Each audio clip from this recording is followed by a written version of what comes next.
Mitch Marner continues his incredible point streak, making it 18 games, tying Daryl Sittler and Eddie Olczyk for the Leafs' franchise record of consecutive games with a point. Auston Matthews is starting to turn it on, and the Leafs may have the best goaltending tandem in the entire NHL right now. Breaking it all down for Game 25 of the Leafs' regular season.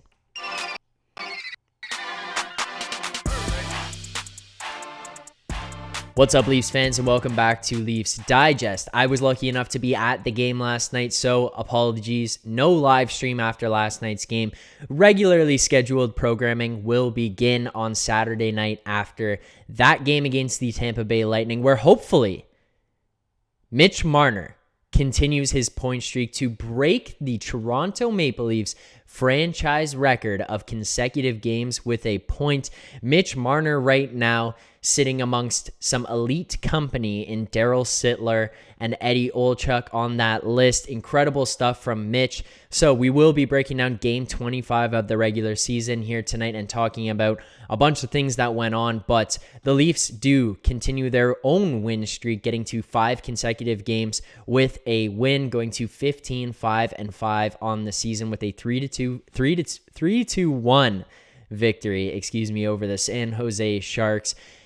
I mean, getting to watch some of that stuff in person was very, very cool, getting to be there for that record. So I will say that was a very cool experience, but also getting to see this Leafs team in person with your own eyes is a little bit of a different experience as well. One thing I can say for certain before we even dig into some of the Mitch Marner stuff, Auston Matthews, he looks like he is starting to turn it on. You're looking at a guy out there who is starting to become a little bit more dominant night after night. And for a guy who started the season slow, he has been incredible. And the reason I throw the air quotes out there in regards to Auston Matthews is because this is a guy who is going slowly compared to the standard he set for himself last season when he managed to put up 60 goals and over 100 points in a season in which he missed 9 games. Last season, he started slow because he came in here with an injury. Everyone said, this injury is affecting him. It might hurt him this year. And then he turned it on and all of a sudden went for 60 goals. Won the Rocket, won the Hart, won the Ted Lindsay. He was the most impressive player in the entire league last season. This year, he starts a little bit slow relative to how he finished last year, but he was ahead of where he started last season in points. So Auston Matthews, he hasn't been Auston Matthews, which has been the main reason that everyone's looked at him and thought something was going on. But realistically, when you look at this guy, he has still been very good to start this year. He's bought into the rest of the all-around hockey game more, blocking shots, hitting guys. You're seeing him taking checks, just doing the little things that kind of push you over the edge as an elite player and a player who can push your team over the edge. The comparison that I brought up a lot of times is Ovi later on in his career realized that the way he was going to actually win in this league, win Stanley Cups, was by buying into the team game. Auston Matthews seems like he might have figured that out a whole lot sooner than Alex Ovechkin did in his career. And if he did, if that holds true, this may give this Leafs team an opportunity to actually win a Stanley Cup within the next few years, hopefully this season, if he actually has truly bought into this entire we need to play an all-around game type of mentality. So for me, Auston Matthews, he is looking incredible. I'm going to give my Auston Matthews play of the day here, so let's play that.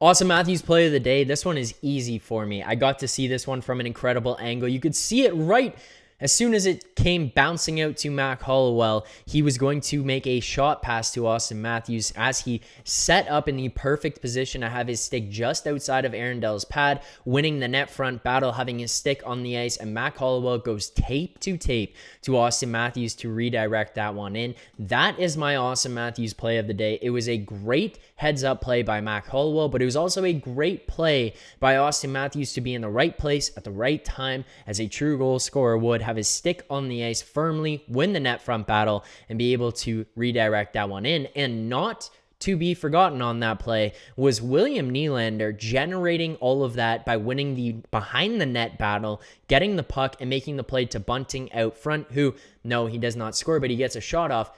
And then the rebound comes out to Matt Hollowell, who is able to fire that one to the tape of Auston Matthews. But Nylander on that play as well. That should be noted. That was a great play by William Nylander. I do want to touch on Nylander a little bit.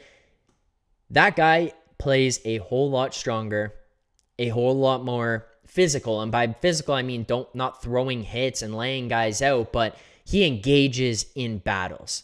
Nylander has become a different player from when we first saw him and from the player that Leafs fans hated on because of his work ethic. That is a guy who genuinely looks like he's not working that hard, but my God, he is flying around the ice, he is hustling, he is engaging in battles. William Nylander, to me, has earned a whole lot of respect, and he has earned the ability to sit there and say, this guy's an elite player. He would genuinely be one of, if not the top player on about 50% of the teams in the NHL right now. They would be dying to have that guy as a leader on their first lines. So we should start putting some respect on William Nylander's name. The guy has been playing very well. He is living above the contract that he is getting paid for right now. That guy has been very good. I want to give him his kudos.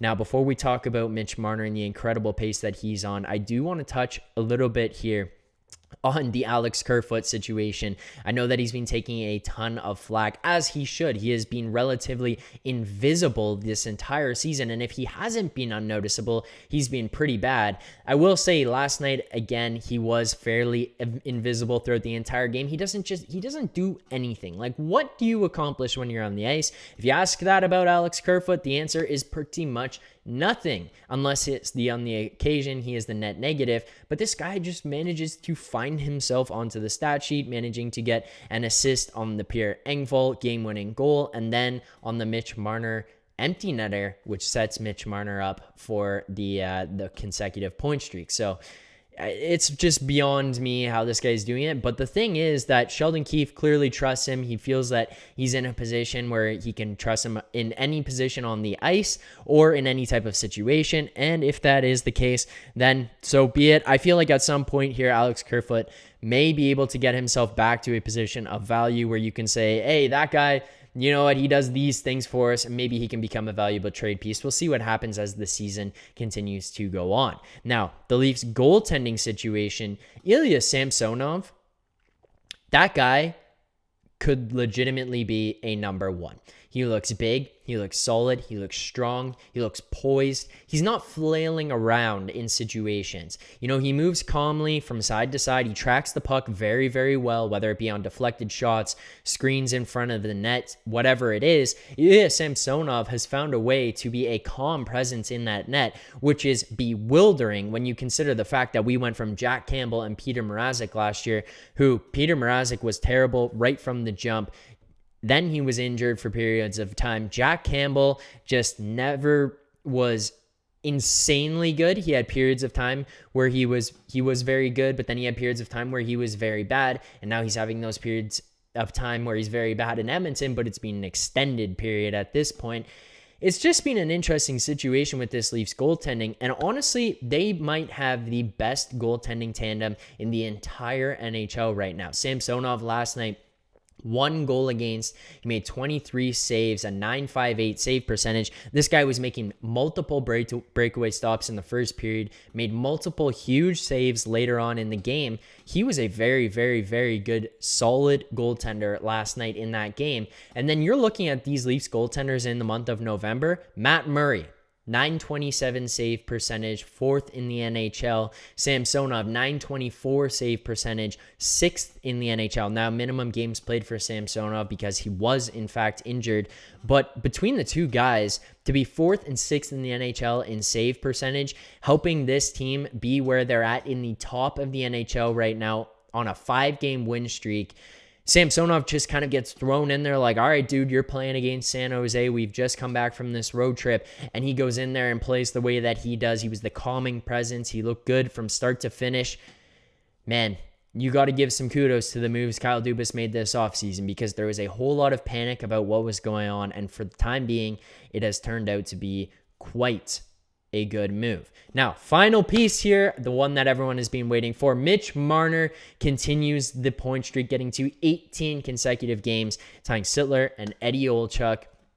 Incredible stuff from Mitch Marner. It seemed bleak for a period of time there, like he wasn't going to get it, and then ultimately they were force-feeding them the puck with the empty net. He manages to put that in. If that game had gone to overtime, there's no guarantees that he gets any point, and it's actually probably more likely than not that the Leafs might lose given their track record in overtime so far this season. But for this team to be at the point that they're at, where everyone was panicking about some slow starts, bad goaltending, hey, we don't have depth, we don't have this.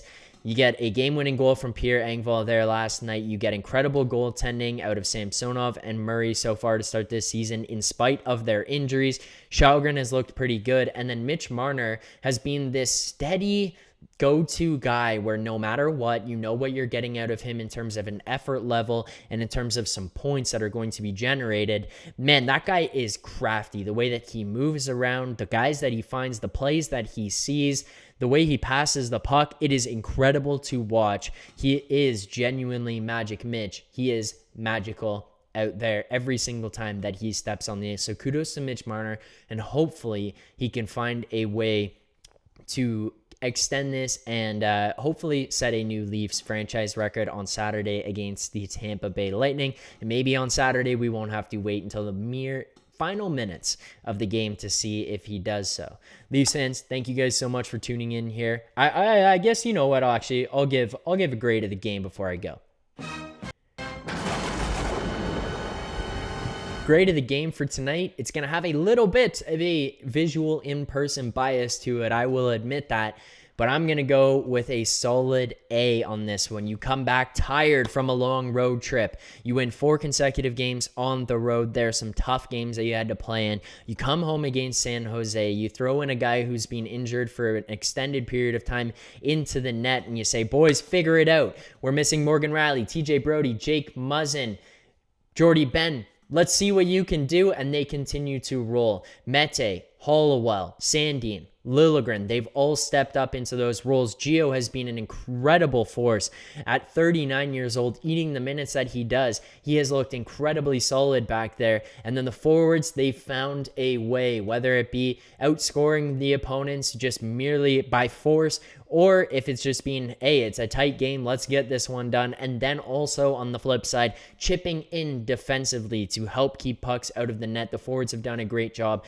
All around, I'm going to go with an A on this game. It wasn't perfect. It wasn't, oh my God, blow your socks off. It actually started fairly slow, but they managed to get it done. They continue the point streak, and Mitch Marner gets to 18 consecutive games. Auston Matthews scoring a goal. Pierre Engvall with the game winner. Mac Hollowell, incredible heads-up play. Great night all around from the blue and white, going to 15-5-5 on the season. 5-game win streak, 18-game point streak for Mitch Marner, and a 3-1 victory over the San Jose Sharks in Game 25 of the regular season. Thank you guys so much for tuning in. We will see everybody on Saturday night after the game against the Tampa Bay Lightning for the regularly scheduled live streams. Thanks, guys, for tuning in. Keep believing.